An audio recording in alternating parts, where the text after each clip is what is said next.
मैं आकाश हो सकता हूँ अगर तुम सागर बन सको। मैं अपनी ऊंचाइयों में बसा लूँगा तुम्हारे गहरे रहस्य को। मैं अपनी हलचल को थमा लूँगा तुम्हारी लहरों के साथ। बस तुम सागर बन जाओ और मैं तुम्हारा आकाश।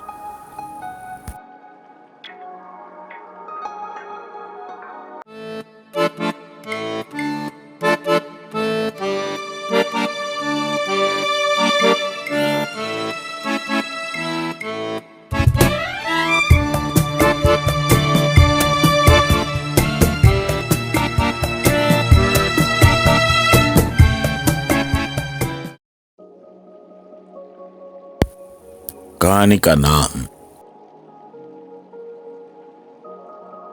अगर मैं सागर बनूं तो।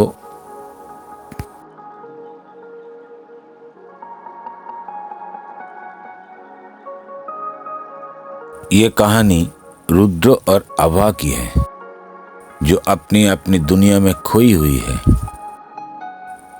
दोनों की मुलाकात एक साधारण जगह पर होती है, लेकिन उनके बीच ऐसा रिश्ता बनता है जो आसमान और सागर की तरह अलग होते हुए भी एक दूसरे के बिना अधूरा है। ये प्रेम की उस भावनाओं को छूती है जो अधूरी होते हुए भी पूरी दुनिया को रोशन कर सकती है। दो अधूरी कहानियां, रुद्र और आभा, दो बिल्कुल अलग व्यक्तित्व। रुद्र जो अपने सपनों को पूरा करने के लिए पहाड़ों और नदियों के बीच भटकता एक फोटोग्राफर था। रुद्र का जीवन पहाड़ की तरह ऊंचा था, लेकिन अंदर से उतना ही खाली। वो अपनी तस्वीरों में कहानियां ढूंढता, लेकिन हर तस्वीर अधूरी लगती। आभा जो रंगों से खिलते हुए अपनी कल्पना को कैनवास पर उकरती थी। आभा के ब्रश में सेंसिटिविटी थी, लेकिन उसके रंगों में वो जोश नहीं थी जो किसी के साथ भर सकता। रुद्र का कैमरा और आभा का कैनवास, दोनों उनकी आत्मा का प्रतिबिंब थे। दोनों अकेले और दोनों अपने खालीपन से लड़ते हुए। दोनों की जिंदगी अधूरी थी, जैसे आकाश बिना सागर के और सागर बिना आकाश के।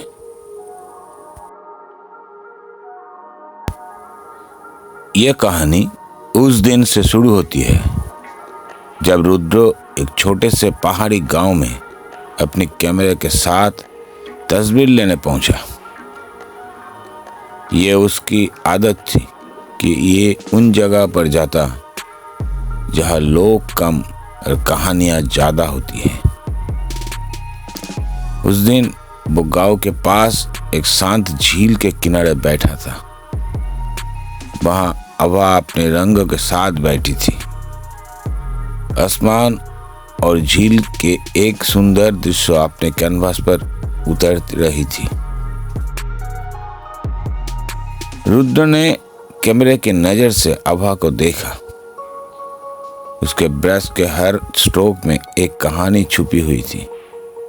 जब रुद्र ने पहली बार आभा को देखा तो उसे लगा जैसे उसने किसी तस्वीर की सबसे सुंदर फ्रेम देख ली हो।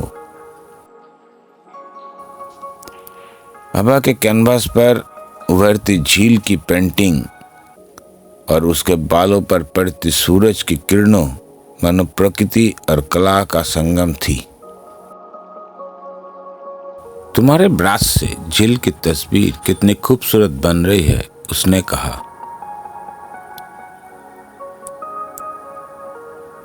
आभा ने मुस्कुराते हुए कहा, और तुम्हारे कैमरा इस पल को और खास बना सकता है।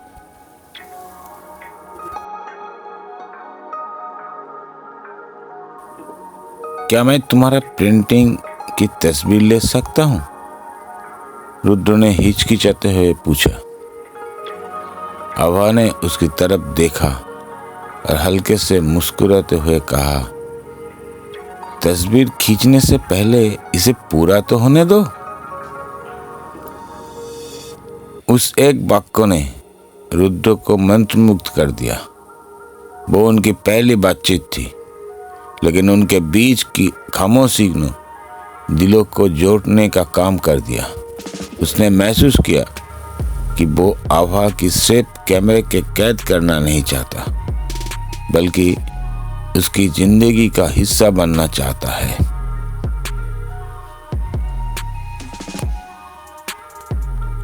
आभा और रुद्र की मुलाकातें बढ़ने लगी।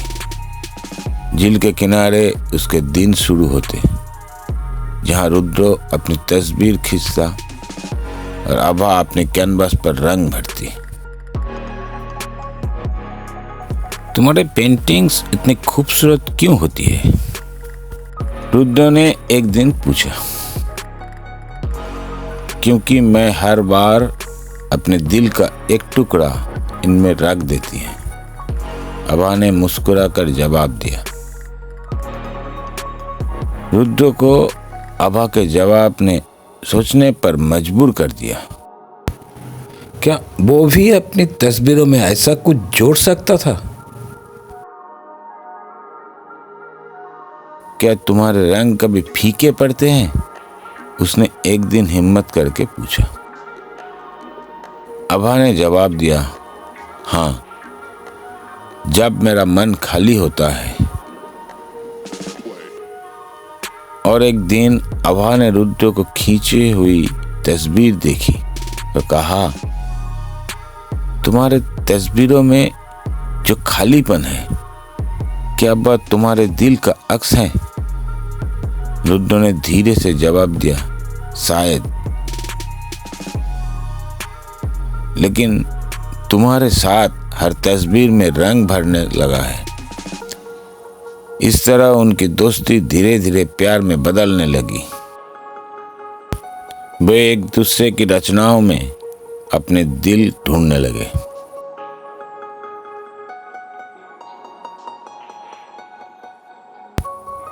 एक शाम जब सूरज पहाड़ों के पीछे छुप रहा था और झील पर उसकी आखिरी किरणों पर रही थी, रुद्र ने धीरे से कहा, देखो ये कितना खाली है तुम्हारे बिना।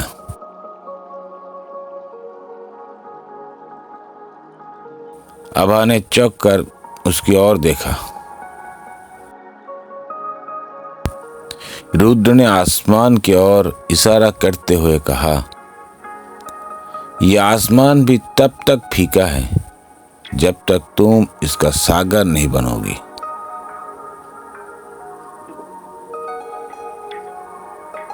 ये सुनते ही आभा की आंखों में नमी आ गई है और आंसू भी। उसने कहा, अगर मैं सागर बनूं तो क्या तुम हमेशा मेरे साथ रहोगे? रुद्र ने मुस्कुराते हुए कहा, हमेशा। तब मैं आकाश हो जाऊंगा और तुम्हारे साथ मिलकर हर पल की खूबसूरत बनाऊंगा।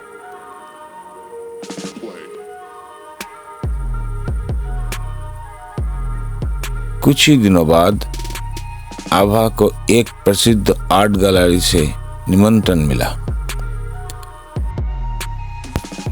उसने रुद्र को यह खुशखबरी सुनाई, लेकिन उसकी आवाज भी खुशी कम और दर्द ज्यादा था, जिसके लिए उसे शहर लौटना पड़ा। रुद्र ने उसे जाने से नहीं रोका। रुद्र ने कहा, तुम्हारे सपने तुम्हारे रंगों में हैं, उन्हें पंख दो, इन्हें पूरा करना तुम्हारा जिंदगी है, जाओ। आभा ने जाते जाते एक आखिरी वादा किया, मैं वापस आऊंगी तुम्हारे आसमान में फिर से रंग भरने। मैं सिर्फ तुम्हारे साथ पूरा महसूस करती हूँ, उसने कहा।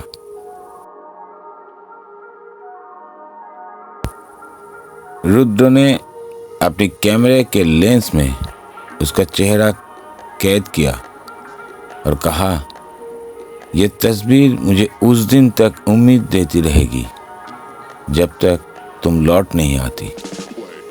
तुम जहां भी रहो, ये आसमान तुम्हारे इंतजार में रहेगा।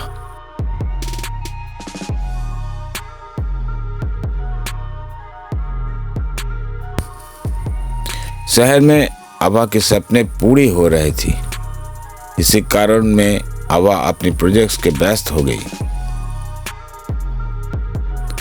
उसकी पेंटिंग्स अब गैलरीज में लगने लगी। उसकी पेंटिंग्स अंतर्राष्ट्रीय स्तर पर प्रसिद्ध हो रही थी।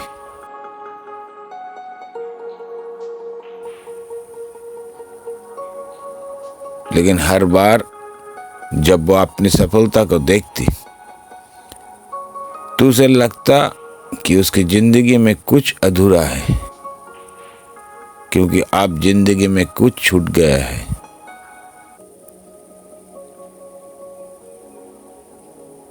भाई रुद्रो अब भी उसी झील के पास बैठा रहता। उनकी तस्वीरें अब और भी खूबसूरत हो गई थी, क्योंकि उनमें दर्द की गहराई थी। उसने हर तस्वीर में आभा के ढूंढने की कोशिश की,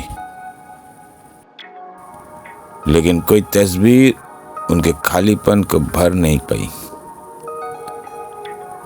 बाद में रुद्र ने भी अपने कैमरे के जरिए नई जगह की तलाश करना शुरू किया।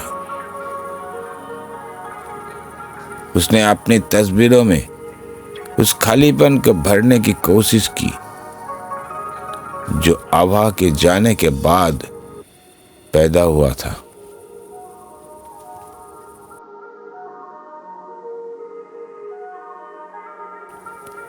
दोनों के बीच दूरी बढ़ती गई,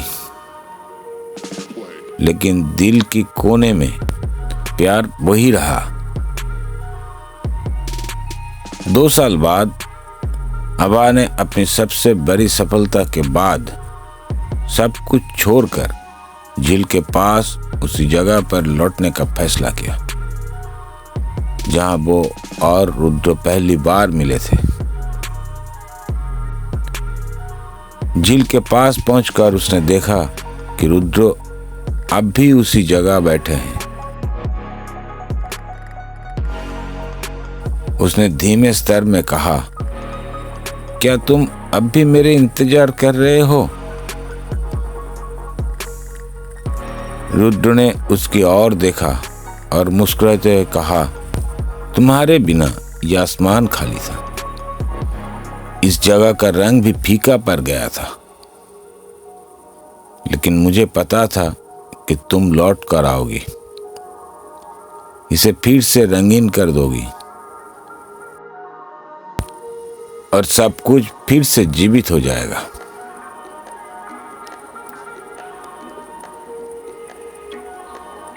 आभा की आंखों में आंसू थे। मैंने रंग बनाई, लेकिन उनमें तुम्हारी कमी हमेशा महसूस हुई।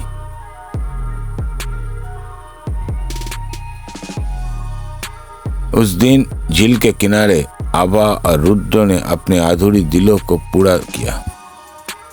आभा ने अपना कैनवास और रुद्र ने अपने कैमरा, दोनों एक दूसरे के साथ जोड़ दिया। आभा ने कहा, तुम्हारे बिना मेरे रंग फीके थे, अब मुझे फिर से सजीवता मिल गई है। मैं सागर हूं और तुम मेरा आकाश। अब हम दोनों मिलकर इस दुनिया को रंग भरे। रुद्र ने उसे गले लगाते हुए कहा, तुम्हारे बिना यह आसमान खाली था, अब तुम सागर बन गई हो तो मैं आकाश। हम दोनों अब हमेशा के लिए एक हो गई और ये आसमान अब ये सागर के साथ हमेशा के लिए पूरा हो गया है। अब रुद्र और आभा ने अपनी कला को एक साथ मिलाकर एक नई शुरुआत की। उनकी तस्वीरें और पेंटिंग्स दोनों में उनके प्यार की झलक थी।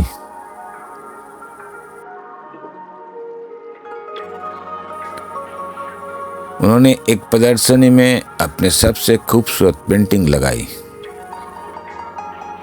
जिसमें झील के पास आकाश और सागर का मिलन दिखाया गया। आभा और रुद्र ने अपनी कला और प्रेम की मिलाकर एक नई शुरुआत की। उनके प्यार ने उनके पेंटिंग्स और तस्वीर को वो गहराई दी जो दोनों की आत्माओं में थी।